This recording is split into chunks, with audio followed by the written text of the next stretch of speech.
সবাইকে উল্টো রথের প্রীতি ও শুভেচ্ছা জানিয়ে আজকে এই ভিডিওটা শুরু করলাম। এটা হচ্ছে আমাদের বেহালায় আজকে যেহেতু উল্টো রথ, সে কারণে কী বলতো আজকে উল্টো রথে রথ বেরিয়েছে। তো আমিও সন্ধ্যেবেলায় বেরিয়েছিলাম, আমি কালকে পুজোর জন্য ঠাকুরের ফুল মিষ্টি এগুলো কিনতে। তো তখন এই রথে এই যে আজকে এই রথটা বেরিয়েছে, আমাদের মেট্রো বেহালা মেট্রো স্টেশনের সামনেই দাঁড়ানো ছিল। তো আমিও এই রথের দড়ি টানলাম, টেনে প্রসাদ সবাইকে বিতরণ করছিল, সেটাও প্রসাদও খেলাম জগন্নাথ দেবে। তারপরে তোমার রথের দড়িটাও টানলাম, অনেক দূর পর্যন্ত গেলাম, মানে 14 কিলোমিটার একটা স্টপ আছে আমাদের। তো সবটাই করলাম এবং মনটা ভীষণ ভালো লাগছিল জানো তো। আজকে জেনারেলি আমি ভাবতে পারিনি যে আমি জগন্নাথের সঙ্গে দেখা হবে আজকে। তো আমি যেহেতু রথ বেরিয়ে গেছে, আমি অনেকটা দেরিতে বেরিয়েছিলাম, মোটামুটি 7টার সময় বেরিয়েছিলাম। তো এই যে দেখা রথ বেরিয়েছে, এটা হচ্ছে আরেকটা রথ। এটা তো দেখলাম, আগের রথটা দেখলাম, এটা হচ্ছে আরেকটা রথ।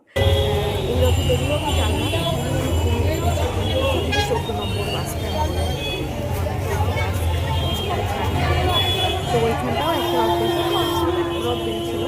আরও একটা রথ বেরিয়েছে, এটা হচ্ছে আমাদের ইন্ডিয়ান টিমের ক্যাপ্টেন ছিল না সৌরভ গাঙ্গুলি। ও তো আমাদের বেহালা থেকে 2-3টে স্টপ পরে থাকে আর কি, ওর বাড়ি চৌরাস্তায় আর কি। তো ওর মামার বাড়ি হচ্ছে বেহালা, ওর মামার বাড়িতেই যে রথটা বেরোয় আর কি।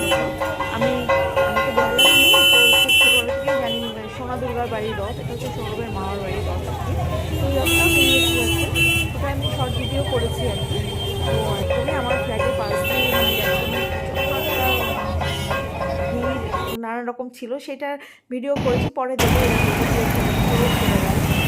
তো এই হচ্ছে আমাদের বেহালার ট্রাফিক, আর এটাই তোমাদের সঙ্গে শেয়ার করলাম।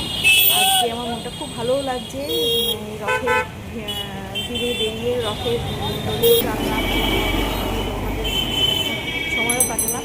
তো ভিডিওটা যদি ভালো লাগে একটু লাইক শেয়ার কমেন্ট করো। আজকে এই পর্যন্ত রাখলাম, টাটা, বাই বাই।